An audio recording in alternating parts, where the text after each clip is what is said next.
host, Tim Galligan. Welcome to the Ghost of Real Estate. This is episode number 11.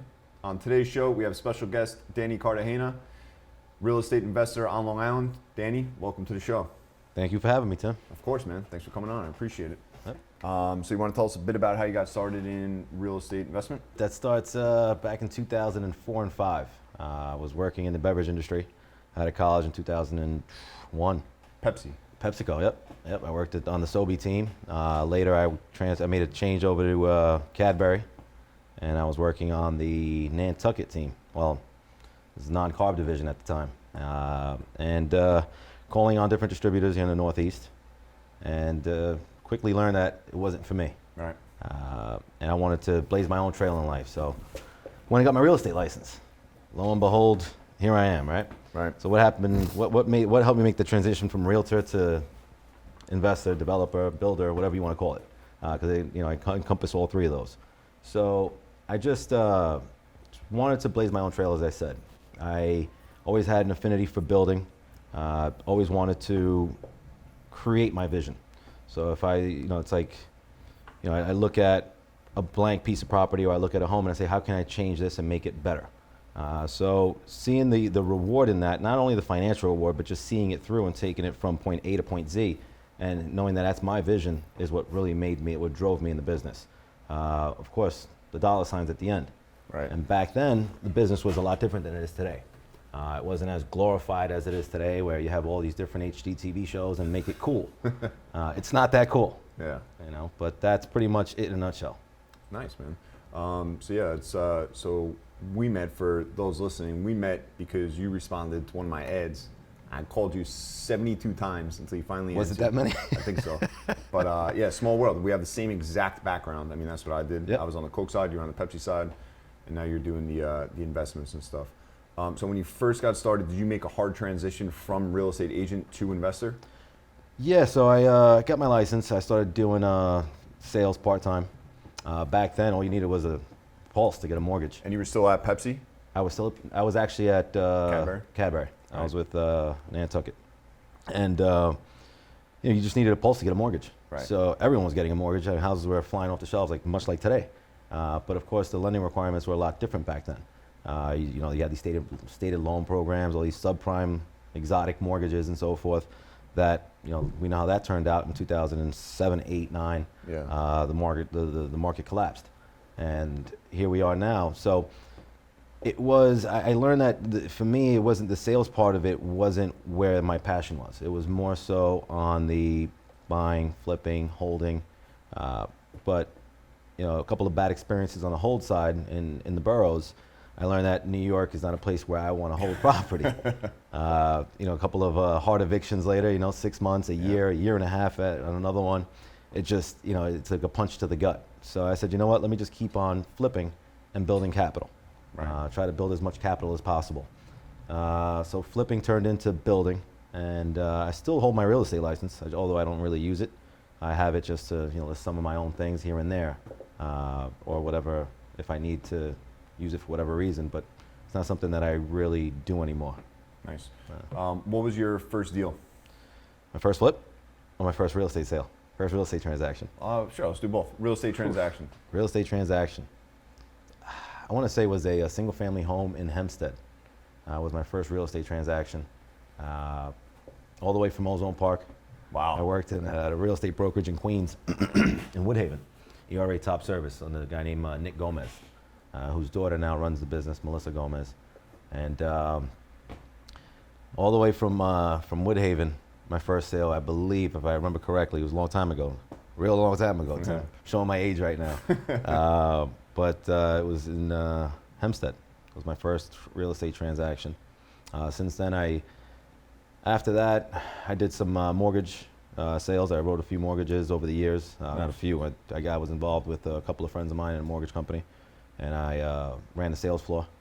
So I did that, and loved that business until it collapsed. Yeah. You were in the thick of it, right? I was in the thick of it, yeah. I was in the thick of it. Scary spot? It was. I was starting my life. I was approaching 30, and wow, approaching 30 years old, huh? You just told your age. Wish I can go back there. What I'd give to go back there. But No, so I was, you're approaching 30, you're building your life, you're thinking you're taking these steps to, you know, I guess solidify your future, and the carpet just gets pulled out from under you. It's rough. My pipeline of 25 plus deals, just if I closed 10% of that, it was a lot. If I closed 2 or 3 deals out of that 25, That sucks, it was man. a lot. Yeah, you had to find homes for all these mortgages, and banks were closing. So you had 5 or 6 different banks closing every single day. We're talking about national lenders, not federally chartered banks closing down. I mean, this was just unprecedented, unheard of. But so I had to reinvent myself, and I just started flipping. I started doing more flipping actually, and worked with an investment company. Went out on my own after a while. I always did things on my own on the side, Right. but went out on my own and never turned back. Nice. Never So looked back since. what did the first flip look like on your own? First flip, that was fun. As Quantum. Were you Quantum? No, then? I wasn't Quantum back then. Got it, okay. I did that under my name personally. Okay, cool. That was in a long time ago. That was in Belrose Terrace. That was my first flip on my own. I did a couple with partners before that. This was my first flip on my own. Got a mortgage on it, regular bank financing, and did the work myself with my bare hands. Really? Yeah. So a lot of the stuff I learned on the fly. Wow. Never sanded floors before. So I'm running the sanding machine, I'm doing my all that God. stuff. Yeah, everything from demo to, the switch plates. All yourself. All myself with a couple of buddies. Wow. And That's nuts, man. Yeah, I had a good friend of mine that was a contractor. That also worked at Pepsi with me. Oh, nice. And we remained friends, and him and I would just spend weekends and nights just doing that, man. Wow. And him, myself, and he rounded up a couple guys. I rounded up a couple guys, and I pretty much did it all on my own with How long him. did that take? That was pretty quick. I think we got it done in between 6 and 8 weeks. Oh, wow. Okay. So we got it done pretty quick. It was a full gut reno. Back then I was learning on the fly. So there were things Right. that I did not know back then. I didn't know certain codes, building codes. so there's some growing pains there. But so that one I purchased at, if I remember correctly, I want to say I purchased in the low 3s, sold right around 500. Nice.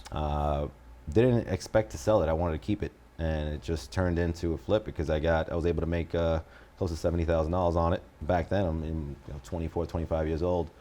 I said, hey, why not, man? Back anywhere. It's great money. Yeah. So I said, man, this is another avenue.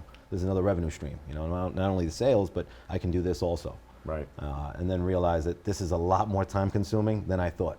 On the flip side. On the flip side. Right. It's glorified on these shows and it looks easy. Yeah. It's not that easy. Yeah. I mean, I've been on both sides where I've made a lot more than I anticipated going in, but I've also lost money, and Right. that's never fun. Sure. So So now, what did you do your first year flipping as far as volume? first year flipping volume, I want to say maybe 2, but I was Nice. doing real estate sales on the side also. Got it. Okay. So I was doing real estate sales. Although I wasn't doing many of those, I was focusing more on the mortgage side. So I was So you're doing all 3. So I was wearing all 3 hats. Yeah. Wow. That's crazy, Yeah. man. So it was strictly work, man. There was a lot of play in there. Yeah. Work hard, play hard, but there was a lot of work, man, Right. and a lot of pain. What did you feel that wearing all 3 of those hats led to a more successful acquisition process on the flips? Like, were you able to? What did that look like in acquiring those properties for the investment side? So what I noticed was that as a realtor, you don't want to present yourself as a realtor to other realtors and say, hey, listen, I'm an investor also. That's why I always try to, anyone that asks me if I'm licensed, I always have to disclose that. So I would always say, listen, I am licensed. However, I'm not looking to compete with you. I'm Right. looking to build relationships. I'm not looking to, take one deal from you. It's not a one deal thing. I'm looking to build Sure. a relationship with you that will hopefully last both of our careers for as long as you're in the business or I'm in the business. Right. I always try to stick to my word, do as I say. Yeah, it's if important, Tim man. gets me a deal, Tim's getting that listing back. Right. And that's the relationship that I've had with all my realtors over the years. So the same realtor who got me that first deal back in 2004-05, I can still pick up the phone and ask Really? her for a deal today. Oh, that's great, Yeah.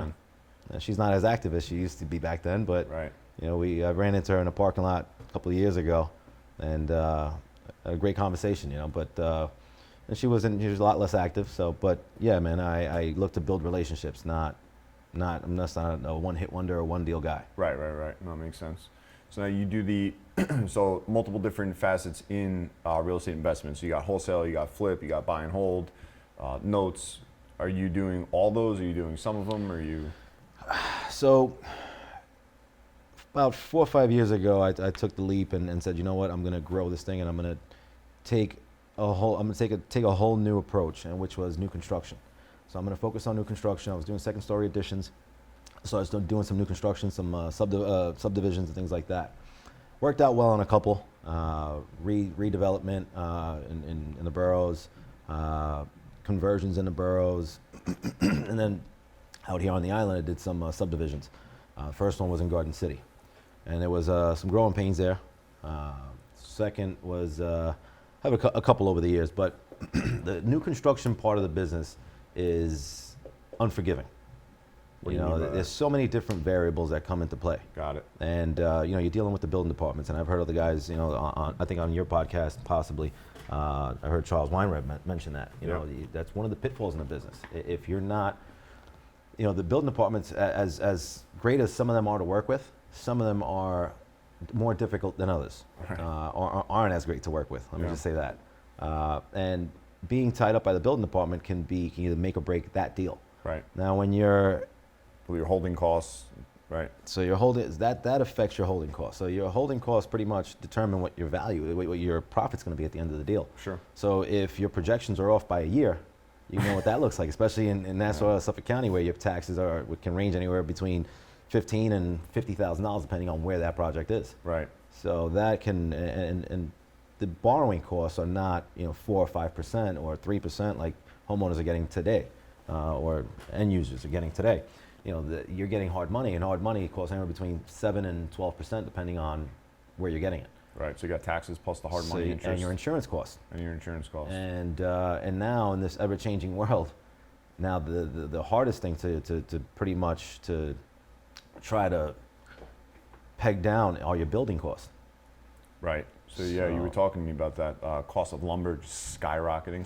Yeah, So you, due to the pandemic. you say it was like $10 or $8 a 2x4? So 2x4s, when I did my first flip, I remember paying like $1.85 or $1.95 for a 2x4. Right. And I'm showing my age again. 8 There you foot. go. 8 foot. 2x4x8, Right. 96 inches. Yeah. Now that same 2x4 year to year has gone from just under $4 to now just over $9. Yeah, that's crazy, man. And that's one 2x4. Think about how many 2x4s you need to frame a house. Yeah. And that in itself can, makes it almost untouchable. It's hard to really compete out there when you have everyone else out there looking to get into the business or is already in the business. I'm competing with these guys and also trying to stay ahead of what my building costs are. And for me, it's extremely hard right now because, that at any given moment, I feel like the shoe can drop. So when is that going to happen? Right. So you're fighting against the clock of Correct. when and if the market will change and go back to where it was prior to COVID. Right. You have building costs that are astronomical. You have your hard money costs. You have all this plus competition. Yep. It's a lot, man. It's a lot. It's a lot to deal with. So new construction right now is probably not the way to go, with the towns. I would say definitely not the way to go. Right. A 3-month shutdown with COVID can cost you on one project alone. A 3-month shutdown like we had with COVID last year, it can cost you on a $500,000 loan, or on a deal it can cost you anywhere between $15,000 to $30,000. Yeah, that's a lot. It's a lot of money. It's It's a lot of money. Yeah. And when you think about it, these deals aren't as profitable as one may think. Right, like Someone HGTV. sees, like Right. HGTV, they never factor in what your holding costs are. I mean, Right. sometimes they'll say, closing costs. All right, well, what about your interest? What about your Sure. carry costs? What are your real carry costs? You talk about insurance, you're not talking about interest, you're not talking about taxes. And here in the Northeast, we get hit with taxes harder than anywhere else outside of California. Right. So, that's something that, it can be a deal killer. It can be a Right. deal killer. So, it's a good business. And if you're built for it and you have the proper team around you, you can definitely do well. Yeah. But if you're not prepared for it, if you're ill prepared, you can lose your shirt very quickly. Yeah, no, I bet. What is, well, you had what's the biggest project that you're most proud of? Biggest project I'm most proud of. Wow. I would say I just finished a new construction. That took me a very long time to do. It was definitely painstaking. Yeah. Over a year to get permitted. That's nuts, man. That in itself, just think about that. Over a year to get building permits. Yeah. And yeah. That's a ride. And in between then and now, there was COVID that we had to contend with, which was a 3-month work stoppage. Right. Mandatory work stoppage. And then I had also some stop work orders along the way. Right. So that's why I talk about pain. That's some of the pain that you deal with. So now you got 8 to 9 months of carry cost. Right. But I say I'm most proud of it because that was my vision. That it's a property that I built up on the North Shore. It's on the market now, ready to close, hopefully within the next week or two. Purchased it for just under $1 million, and it's sold now under contract and closing for close to $3 million. But that one was my vision. I mean, everything from the colors on the outside to the paint colors on the inside. I mean, everything, the millwork. I mean, it's just I had a vision and I executed that vision to, I would say, perfection. Right. From doing that first flip in 2005, I think it was, 4 or 5, I don't remember anymore, to now doing this. It's just looking at it saying, wait a minute, I was able to go from here to there. Right. It's just a world of difference. Yeah, from Belrose to there. Not so much location, but more so the finished product. Right. Yeah. For sure. The finished product. It's just sanding floors myself and then doing herringbone floors and yeah, it's nuts, man. It's just a big difference. Yeah. So in that one, you went through COVID. You had everything hitting there. Everything hitting there. So my build cost, I think I may have factored in to be around $850. I exceeded that. My carry cost, I factored about 2 years, and I eclipsed that as well, thanks to COVID. Yeah. So, but again, growing pains. Right. I hate to say I'm, that use that phrase again, growing pains at my age, but I think if you're not, you're always learning, right? You're always learning. Exactly. Yeah. That's what I was gonna say. If you're not learning, where are you? Right. You have to constantly be better, learn from your past experiences, and just go forward. Buy and hold. What's going on there? Buy and holding properties? Buy and holding, yep. So right now, I changed my focus over the last couple of months, ever since COVID. I never wanted to hold residential properties again. Right. A couple of bad experiences I've held over the years. You had to evict people and didn't want to move out. Correct. So I've had. How does that work? I still have a couple. How does that work? With the eviction, for maybe listeners who don't know. All right. So there's different ways to obviously find deals. Number one, realtors like yourself, right? Right. People always talk about auctions, and one of the biggest pitfalls for me, my experience in buying at the auction, is that you have these holdovers. Now, what's a holdover? Holdover is when you buy something at auction that's occupied, and either you have a holdover tenant or a previous homeowner. And evicting those, from my experience, has been the hardest. Right. You go in with this notion of, and people talk about it, you've heard the term cash for keys. Yeah, You're sure. going to offer cash for keys. Doesn't always work. Doesn't always work. Wow. It doesn't always work. So my experience in evictions in the boroughs were horrendous. I mentioned that earlier. Yep. Up to a year and a half. I've had a year and a half in Brooklyn. Wow. It took me 17 months to evict someone in Brooklyn. It's when some people just know how to play the system. That's crazy, dude. And I don't have the stomach for it anymore. Yeah. I didn't have the stomach for it. I didn't have the temperament for it back then, and now I just don't have the stomach for it. That's nuts. So buy hold now. So I changed my whole model. I said, you know what? Let me focus on Section 8 rentals, something I always wanted to stay away from, because I didn't want to deal with the Section 8 rentals and everything else that comes with Section 8. Bad experiences in the past as a realtor when I first got into the business, dealing with renting Section 8 properties way back when. But now there's just a certain comfort in knowing that you're going to get this check direct deposit, or you're going to get that check in your mailbox, as opposed to waiting for a tenant to make good every month. Or not. Or not. Right. Section 8 is never late. Section 8 is never late. Right. Oh, that's a great thing. So focus on Section 8, building that out. And Building then- that out east right now is my primary focus. When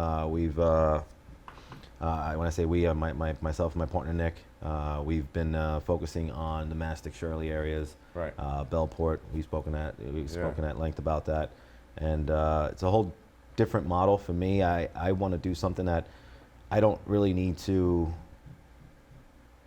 babysit. Yep. So that's why that's hence the reason why I thought about the Section 8 and went down that path, but also new construction. And people say, well, what are you, nuts? You're doing new construction. Well, there's just a better alternative for me, which hopefully it pans out. I'm in the middle of doing it right now, which is the modular homes. Right. And if this all works out, it's great. You know, the model works. From an investment standpoint, the model works, and from a ROI, I mean, it makes a ton of sense. Right. So finding land or a home that needs to be taken down, Correct. dropping these modular homes on it. Correct. Prefab, ready to roll. Prefab, ready to roll. Foundation down, drop. Foundation down, drop. Yep. Crawl space. No basements. Right. So hopefully, that's where my focus is right now. I'm still flipping, obviously.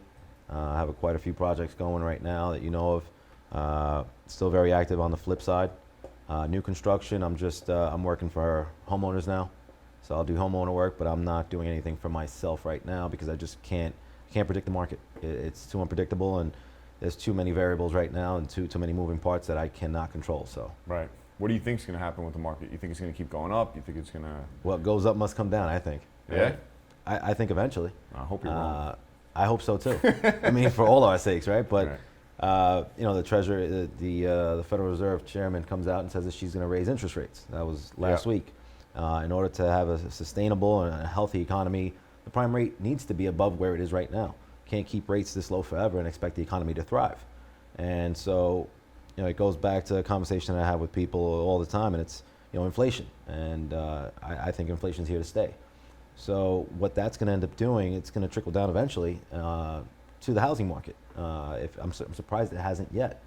But eventually you're going to see home prices, as interest rates tick up, Go down. they're going to come down to that level of affordability for your average consumer. Right. Right. Because people right now, they're going out there, they're seeing a home for, they might normally buy at $550, but at $600, who gives a shit because the interest rates are so low, so the monthly payment turns out to be the same thing. Right. As a traditional market. Right. So that person that in 2004, when I first got into the business, was buying a home at $500,000,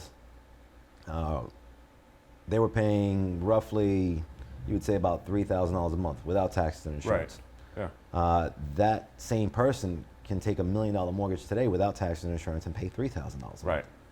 So if you think about that and put that into perspective, when that changes and that is that great of a shift in the rates where they start ticking upwards, prices eventually going to have to come down. Do you see that as unstable for the mortgage side at all? Or different than 08? It's much different than 08. Right. Much different. It's not built on lies. The lending, or- you're correct. The Right. lending requirements have changed. Right. The banks got hit to it, and there are no more of these. What continued the process back then were these exotic these bonds. All these bonds. The bond market was so strong back then. Or we thought it was strong, and that's what led all these banks, these investment banks, to fail. But there's that still exists, but not in the subprime world. Right. So you had so many different acronyms to that were affiliated with these different bonds, mortgage bonds. But all that has ceased. So now what we're looking at is banks writing good paper, good loans, Right. and packaging these loans and selling them to investors to keep the liquidity and keep things going. But to have them be able to continue writing loans. So all those lending requirements changed. You're not going to have sorry to say, a person without a pulse getting a mortgage. Right. There's stories written about that, and that was really happening.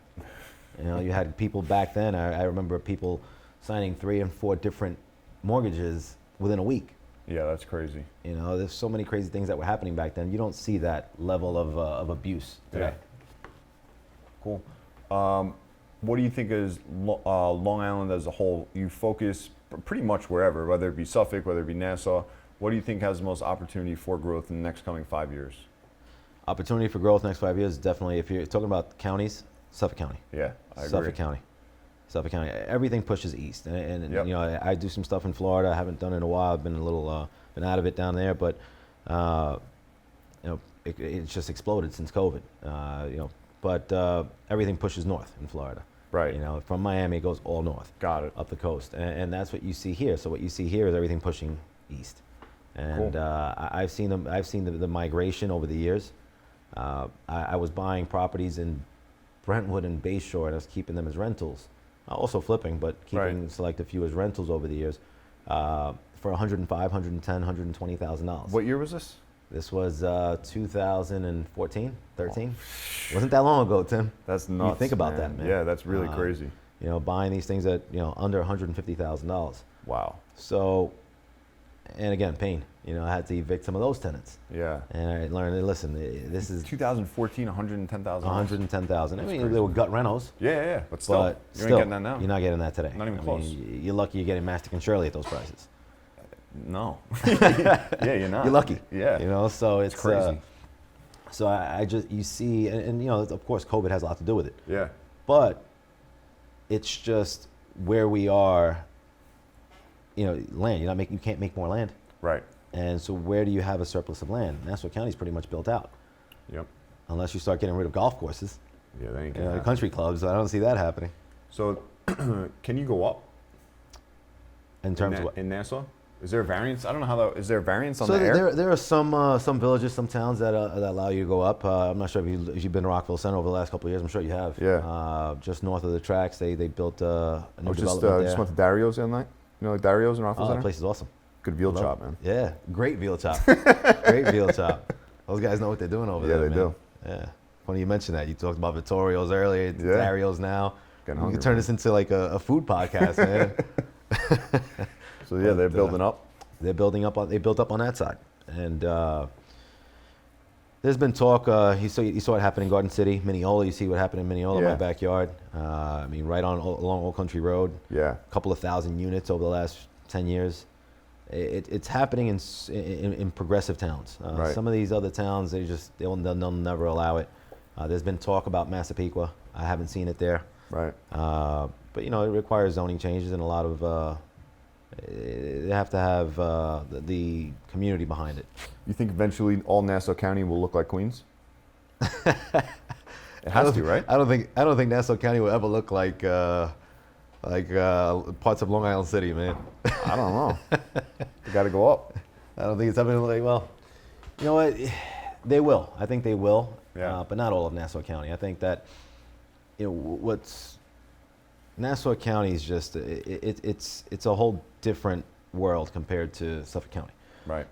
And Nassau County feels like Queens already. Like if you look at parts of you look at parts like Belrose, we mentioned earlier. Yeah. There's New Hyde Park. Nassau County. Yeah. Yeah. So there's a That's where I Nassau grew up, County and New Hyde Queens Park, County yeah. side. There's a Queens and a Nassau County side of New Hyde Park and Belrose. Yeah. Some pretty good places to eat there too. Birdos, man. Yeah, great place for pizza, man. Yeah. But I don't know if we'll ever see it to that degree. Right. But will there be more towns open to development and rezoning? I do see that happening. Yeah. Right. They have to. They have to increase the tax base Yeah. also. 100%. You know, I can't imagine taxes going up any higher than than they already are. But I think crazy, that's man. happening also. It's crazy. What are putting it out in the universe? What are your plans and goals over the next 5 years? Plans and goals over the next 5 years. Continue building a single-family portfolio, Section 8 portfolio. Yep. And I'm looking at some development opportunities. Some here in New York, mostly out of New York. Looking at out parcel sites to larger development sites. Mm-hmm. And eventually be out of the flipping game, hopefully within the next 5 years. Right. Although I do enjoy it. It's What? it's painstaking, it's time consuming. And there are other aspects of my life that I want to pay more attention to, like my daughter. Right. So I want to be able to be with her on the weekends and not worrying about, you know, someone breaking in or vandals or squatters or, you know, a broken pipe or whatever it may be. Yeah. No. 100%. So continue building the single family portfolio, build out this commercial portfolio of single tenant properties. Got it. And Okay. we'll talk more about that in another podcast, hopefully. Yeah. What are those? The out parcels, right? Out parcel sites, yep. So that's when it's like a chain, right? Outside of a. Well, it depends. So basically, if you think about, I'll use Florida as an example. Right. And everyone goes to Florida. Right? Everyone loves Florida. Go to Florida and you see these gated communities, and they're going up. They're popping up alongside the expressways. Right. The I-95. You see these things coming up everywhere. So these developments are usually anywhere between 150 to, on the larger side, 2,000-3,000 homes in these gated communities. So outside of these gated communities, you need certain stores. Food. So you need not only food, banks, gas stations, Sure. things of that ilk. So I've been targeting those types of properties for a long time. Just doing my homework, doing my research on it, and just putting a team together that we can go in and execute, acquire, hold, and eventually develop. Right. Yeah, that's big time. Hopefully. Yeah, that's awesome, man. Cool deal. Well, Danny, thanks for coming on the show. Thanks for having me, man. It's a pleasure. Yeah, of course. If anyone wants to reach you, you have social media, phone number, any properties people might have, or anything like that? It's funny you mentioned social media, man. I'm here on this podcast with you, but I'm Danny the Builder on Instagram. However, I'm not really on there. But you can find me on that. I can be reached anytime. Instagram, Awesome, man. email, dan@quantummanagementcorp.com. Awesome, man. Well, thanks for coming on the show. Thanks for having me. Of course. Take care, man.